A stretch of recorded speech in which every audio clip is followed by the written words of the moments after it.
আসসালামু আলাইকুম। সংবাদে আপনাদের সবাইকে স্বাগত জানাচ্ছি। আমি ফিরোজ তোহা। শুরুতেই আরবে কেবলস সংবাদ শিরোনাম জানিয়ে দেব এই মুহূর্তে হাতে পাওয়া সর্বশেষ গুরুত্বপূর্ণ আপডেট বাংলা সংবাদ। শুরুতেই থাকছে 10 ব্যাংক দেউলিয়া হবার পথে।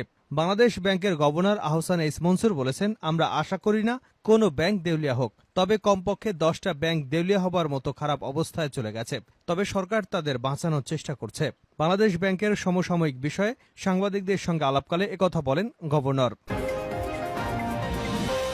এবারে জানাবো ষড়যন্ত্রের বিষদাঁত ভেঙে গণতন্ত্র প্রতিষ্ঠিত করতে হবে।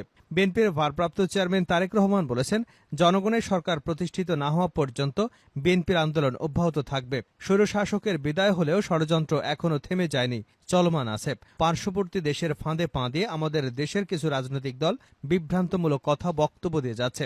সকল ষড়যন্ত্রের বিষদাঁত ভেঙে দিয়ে গণতন্ত্র মানুষ